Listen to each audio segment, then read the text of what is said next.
Hamelin town's in Brunswick, by famous Hanover City.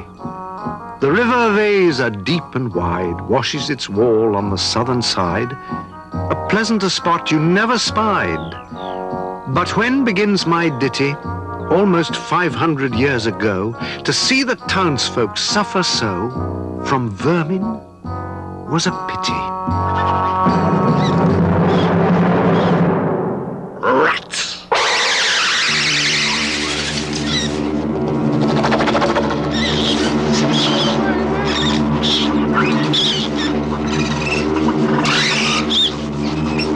They fought the dogs and killed the cats and bit the babies in the cradles and ate the cheeses out of the vats and licked the soup from the cook's own ladles, split open the kegs of salted sprats, made nests inside men's Sunday hats, and even spoiled the women's chats by drowning their speaking with shrieking and squeaking in 50 different shops and flats.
At last the people in a body to the town hall came flocking.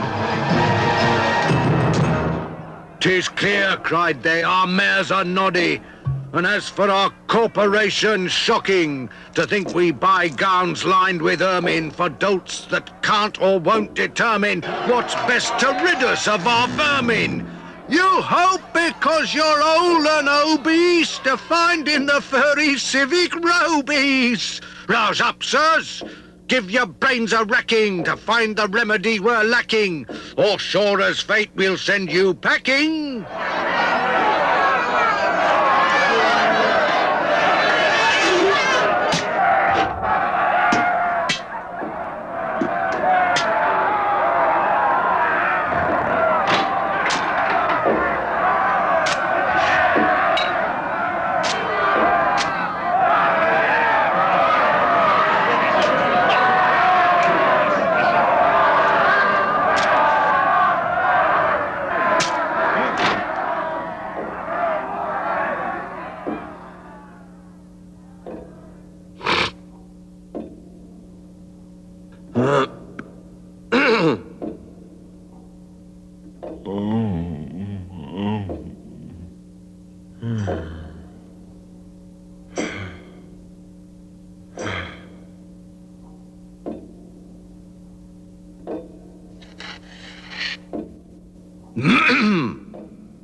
An hour they sat in council, At length, the mayor broke silence. For a guilder I'd my ermine gown sell. I wish I were a mile hence. It's easy to bid one rack one's brain. I'm sure my poor head aches again. I've scratched it so, and all in vain. Oh, for a trap, a trap, a trap. Just as he said this, what should happen at the chamber door but a gentle tap? "Bless us!" cried the mayor. "What's that?" With the corporation as he sat, looking little, though wondrous fat. Nor brighter was his eye, nor moister than a too long opened oyster, save when at noon his paunch grew mutinous for a plate of turtle, green and glutinous. Only a scraping of shoes on the mat, anything like the sound of a rat, makes my heart go pit-a-pat. "Come in," the mayor cried, looking bigger.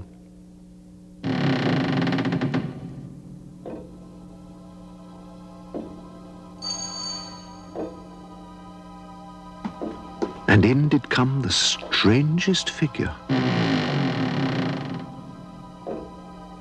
His queer coat from heel to head was half of yellow and half of red, and he himself was tall and thin, with sharp blue eyes, each like a pin, with light, loose hair, yet swarthy skin, no tuft on cheek, no beard on chin, but lips where smiles went out and in.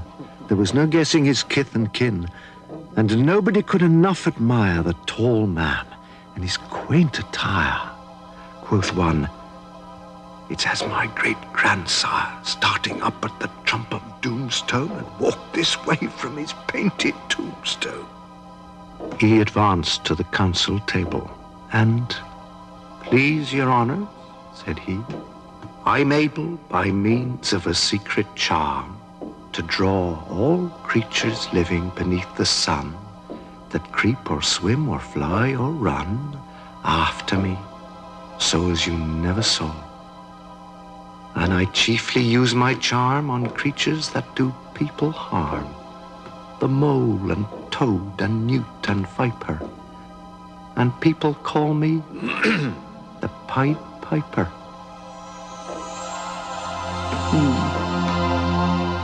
And here they noticed round his neck a scarf of red and yellow stripe to match with his coat of the selfsame check.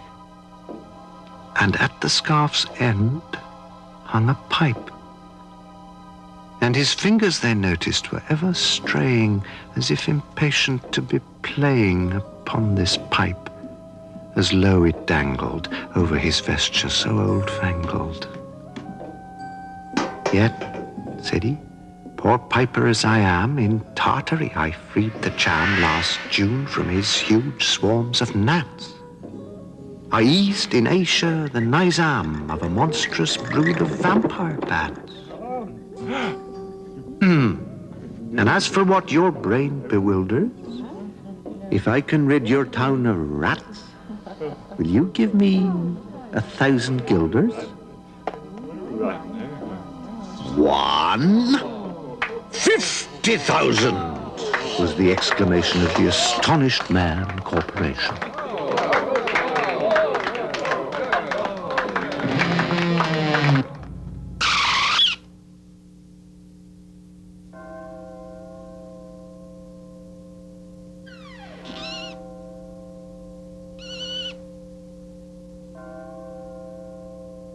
Into the street the piper stepped, smiling first a little smile, as if he knew what magic slept in his quiet pipe the while. Sharp eyes twinkled, like a candle flame where salt is sprinkled, and ere 3 shrill notes the pipe uttered,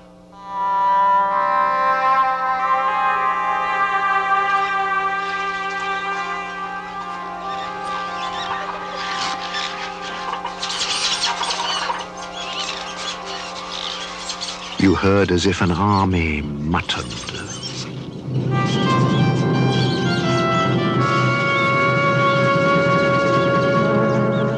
The muttering grew to a grumbling, and the grumbling grew to a mighty rumbling, and out of the houses the rats came tumbling.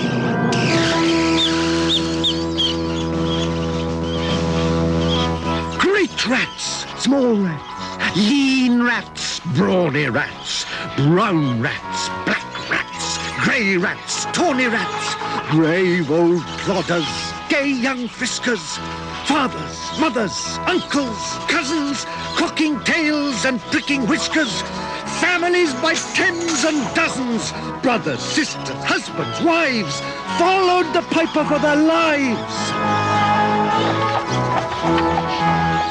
From street to street he piped advancing, and step for step they followed dancing.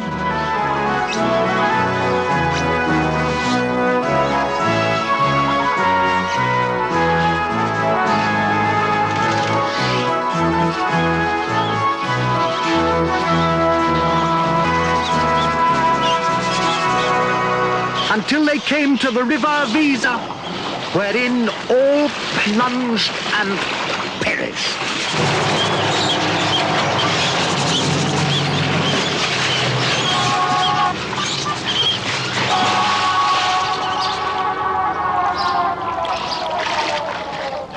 Save one who, stout as Julius Caesar, swam across and lived to carry, as he, the manuscript he cherished, to Ratland home his commentary.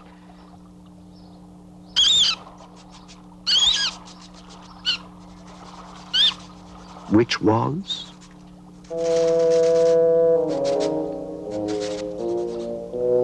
At the first shrill notes of the pipe, I heard a sound as of scraping tripe, and putting apples wondrous ripe into a cider press's gripe, and a moving away of pickled tub boards, and a leaving a jar of conserve cupboards, and a drawing the corks of train oil flasks, and a breaking the hoops of butter casks. And it seemed as if a voice, sweeter far than by harp or by psaltery, is breathed, called out, "Oh, rats, rejoice! The world is grown to one vast dry saltery. So munch on, crunch on, take your nunch on, breakfast, supper, dinner, luncheon." And just as a bulky sugar puncheon already staved, like a great sun shone, glorious, scarce an inch before me, just as methought it said, "Come, bore me," I found the Weser rolling o'er me.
You should have heard the Hamelin people ringing the bells till they rocked the steeple.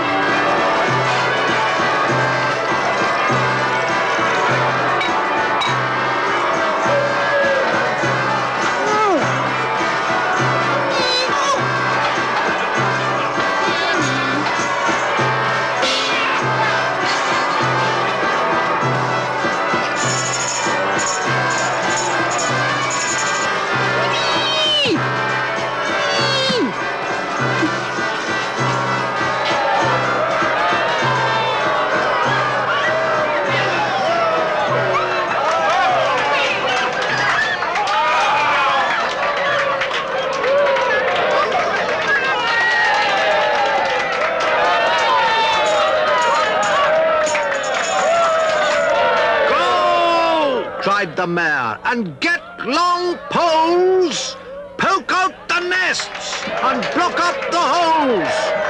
Consult with carpenters and builders, and leave in our town not even a trace of the rats. Then suddenly up the face of the piper perked in the marketplace with a, "First, if you please, my 1,000 guilders." 1,000 guilders. The mayor looked blue. So did the corporation, too. For council dinners made rare havoc with claret, moselle, vin de grave, hock. And half the money would replenish their cellar's biggest butt with Rhenish. To pay this sum to a wandering fellow with a gypsy coat of red and yellow. Beside, quoth the mayor with a knowing wink, our business was done at the river's brink. We saw with our eyes the vermin sink, and what's dead can't come to life, I think. So, friend, we're not the folks to shrink from the duty of giving you something for drink, and a matter of money to put in your poke. But as for the guilders, what we spoke of them, as you very well know, was in joke. Beside, our losses have made us thrifty. 1,000 guilders. Come. Take 50. The piper's face fell, and he cried, "No trifling. I can't wait. Beside, I've promised to visit by dinner time Baghdad and accept the prime of the head cook's pottage, all he's rich in. For having left in the caliph's kitchen of a nest of scorpions no survivor, with him I proved no bargain driver. With you, don't think I'll bait a stiver. And folks who put me in a passion may find me pipe after another fashion." Oh, cried the mayor. d'you think I brook being worse treated than a cook? Insulted by a lazy ribald with idle pipe and vesture piebald? You threaten us, fellow? Do your worst. Blow your pipe there till you burst.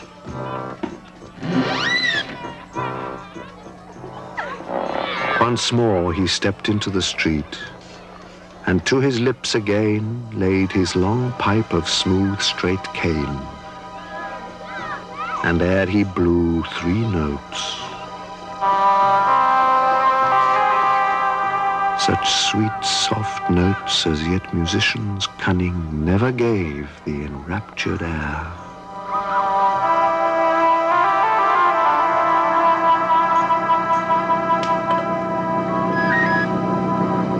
There was a rustling that seemed like a bustling of merry crowds justling and pitching, hustling. Small feet were pattering, wooden shoes clattering, little hands clapping and little tongues chattering. And like fowls in a farmyard when barley is scattering, out came the children running.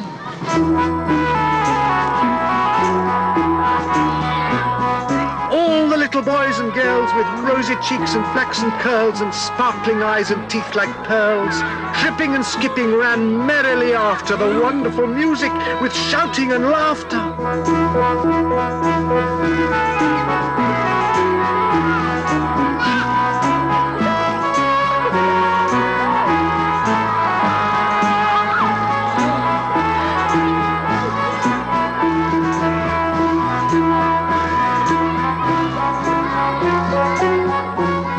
Was dumb, and the council stood as if they were changed into blocks of wood, unable to move a step or cry to the children merrily skipping by. Could only follow with the eye that joyous crowd at the piper's back. But how the mayor was on the rack and the wretched council's bosoms beat as the piper turned from the high street to where the Weser rolled its waters right in the way of their sons and daughters.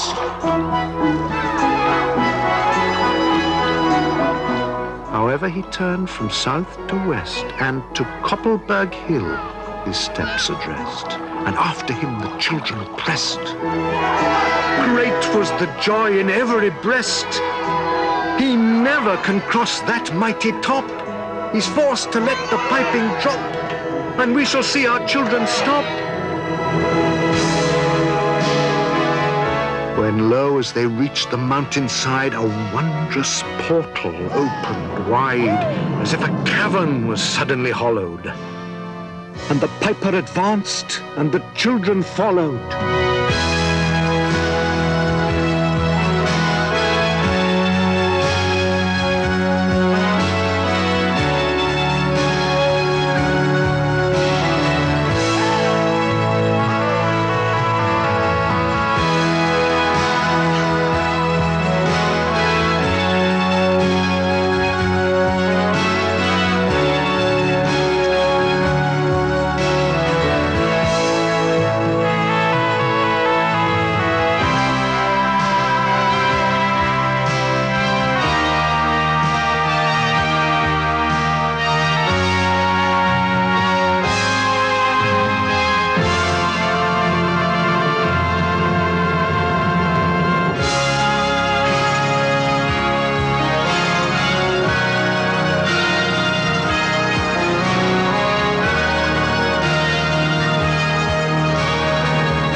And when all were in to the very last, the door in the mountainside shut fast.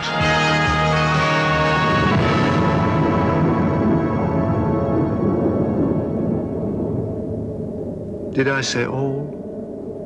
No, one was lame and could not dance the whole of the way. And in after years, if you would blame his sadness, he was used to say, "It's dull in our town since my playmates left. I can't forget that I'm bereft of all the pleasant sights they see, which the piper also promised me. For he led us, he said, to a joyous land, joining the town and just at hand, where waters gushed and fruit trees grew and flowers put forth a fairer hue, and everything was strange and new. The sparrows were brighter than peacocks here, and their dogs outran our fallow deer. And honeybees had lost their stings, and horses were born with eagle's wings.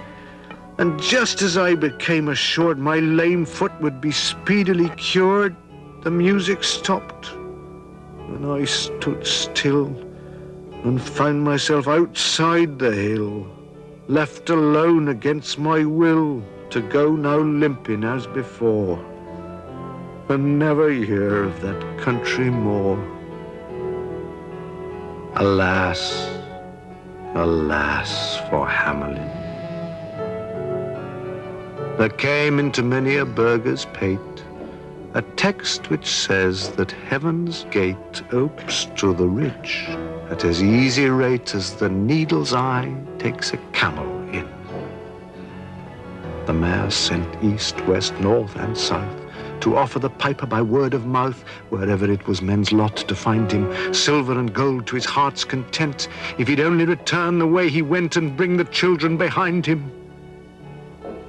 But when they saw 'twas a lost endeavor, and piper and dancers were gone forever, they made a decree that lawyers never should think their records dated duly, if after the day of the month and year these words did not as well appear. And so long after what happened here on the 22nd of July, 1376. And the better in memory to fix the place of the children's last retreat, they called it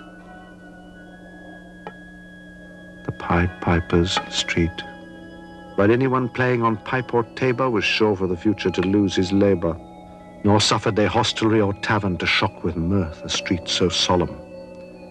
But opposite the place of the cavern, they wrote the story on a column, and on the great church window painted the same. to make the world acquainted how their children were stolen away. And there it stands to this very day. And I must not omit to say that in Transylvania there's a tribe of alien people who ascribe the outlandish ways and dress on which their neighbors lay such stress to their fathers and mothers having risen out of some subterraneous prison into which they were trepanned long time ago in a mighty band out of Hamelin town in Brunswick land. But how or why they don't understand. So, Willie, let me and you be wipers of scores out with all men, especially pipers.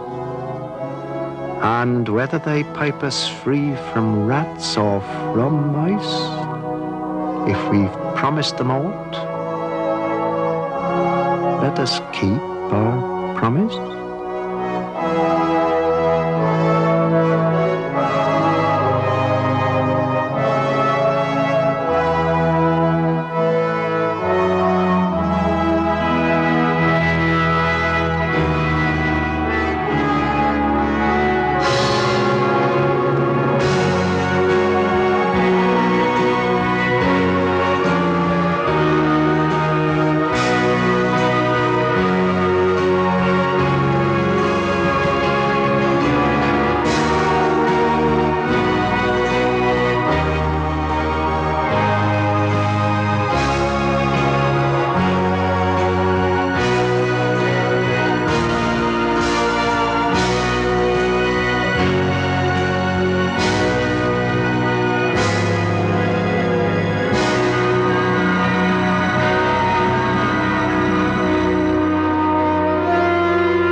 The Ugly Duckling, a charming story by that wonderful Danish storyteller, Hans Christian Andersen.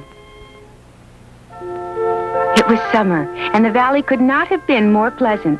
The fields were gold with grain, and the duck pond sat crisp and clear under a friendly sun. And here, beside the cool water that was her home, a mother duck sat patiently on her nest, hidden amongst the tall grasses and rushes, waiting for nature's grandest miracle to unfold.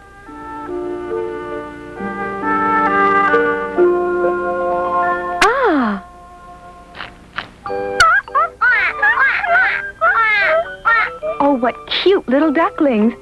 Okay, children, let's not dally. You'd best be out of those shells before the fox catches you.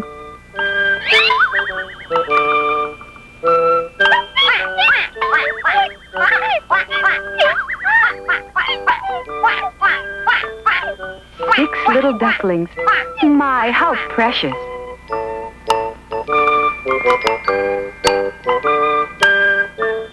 Mama, is this what they call the world?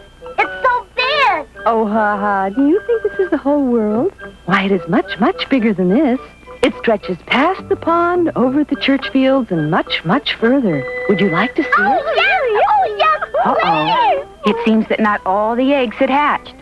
One more, much larger than the rest, seemed to be taking forever. Soon the grandmother decided to drop by and see what the matter was. She was delighted to see the 6 happy, healthy ducklings. But when she saw the last huge egg, she looked worried. It looks like someone played a nasty trick on you, dear, and slipped a turkey egg into your bunch. That happened to me once, and I was the laughing stock of the barnyard. I think you should forget all about that turkey and start teaching these lovely children of yours how to swim. Go on now. It's getting late, and these children are getting hungry. But the mother duck had to be sure and insisted on staying. So the grandmother gave up and went back to the barnyard. And so the mother's vigil went on for 3 long days and nights. It's hatched! It's hatched! I knew it. Uh-oh. Maybe grandmother was right. He was bigger than the others and such a funny color. But the kind-hearted mother duck couldn't just abandon him, so she decided to treat him just like the others and set off for the pond to teach them all how to swim. Come on, hop in. Don't worry. You'll soon get used to it. Hurry up now. If you want to be a duck, you'd better learn how to swim.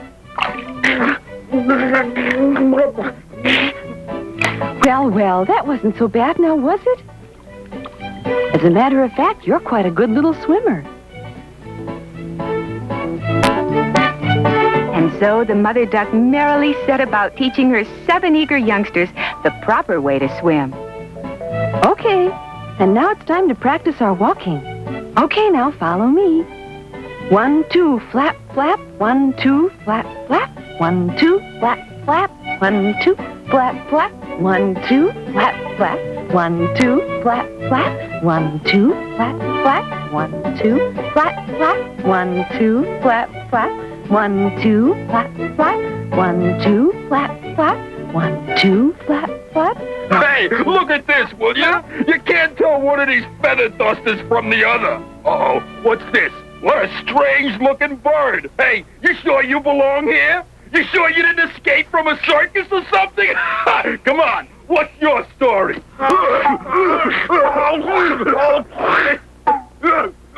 Hey, stop that. What do you two bullies think you're doing, picking on someone smaller than you? Go on, shoot, shoot. Let's run for it. Ugly duckling! There now. What happened to the turkey, dear? He is not a turkey. He is my duckling. I don't know. He seems so clumsy. Too clumsy to be a duck. But with those feet, I guess he's not a turkey either. Oh, I know he's a little clumsier than the rest, but I think it's just because he stayed in the egg too long. I'm sure he'll straighten out in no time, and we'll all be proud of him. Just you wait and see.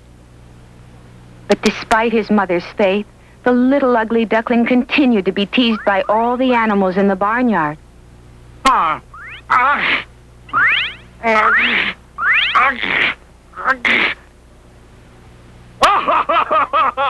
He's as dumb as he is ugly. They all say I'm different. Maybe I am, but I can't help it. I'll never fit in here. Mom's been so nice to me, but I'm just an embarrassment to her. I think I better just leave. Goodbye. Goodbye, all. And so it was that the ugly duckling left his family and went off to live alone and lonely. It wasn't long before he came across a reed-filled lake full of all varieties of wild ducks and geese. And when they saw the youngster, they rushed over to investigate. You look a little strange, but there's plenty of food here, and you're welcome to join us. Yeah! Hunters! Run for your lives! Help! Watch out for the dog! Watch out!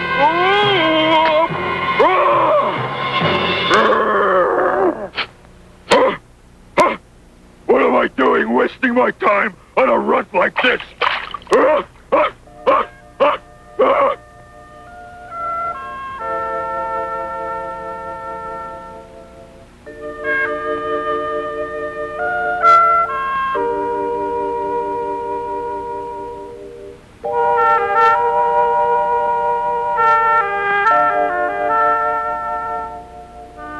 Maybe I can stay here for the night.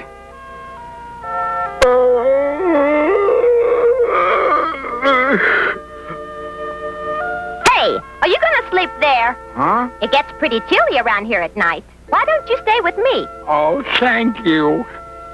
Wow.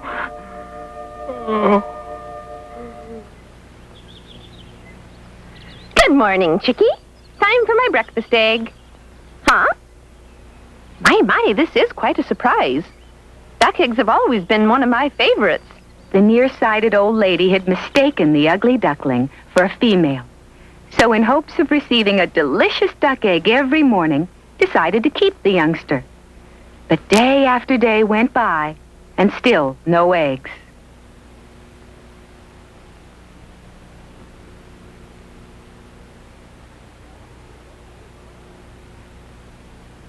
Well, I guess I was wrong about you, dearie. If you can't give me any eggs, you'll just have to be on your way. Get along now. Well, he tried as hard as he could, but there was no way he could lay an egg.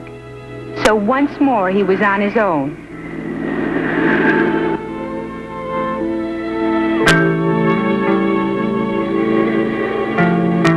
There, outlined against the crimson autumn sky, was a formation of swans. What a magnificent sight they made as they made their way south toward their warm winter home. Oh, I wish I could fly like that. They look so happy and free. If I could be born again, I'd want to be just the way they are.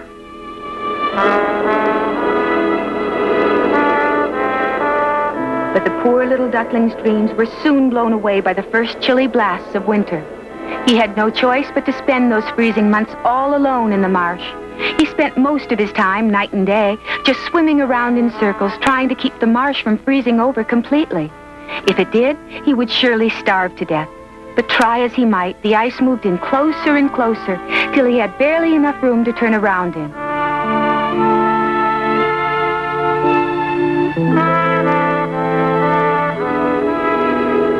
The days seemed to pass so slowly for the little ugly duckling, and it became harder and harder to find enough food beneath the ice and snow. But finally the snow stopped falling and the streams began to widen.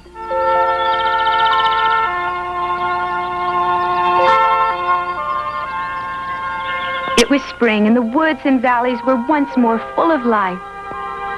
Suddenly, one day, just as dawn was about to break over the marsh, a magnificent swan glided in to rest after her long journey back from the south. The flutter of wings had awakened the ugly duckling, and he peered out from his nest among the reeds to see the most beautiful swan he had ever seen.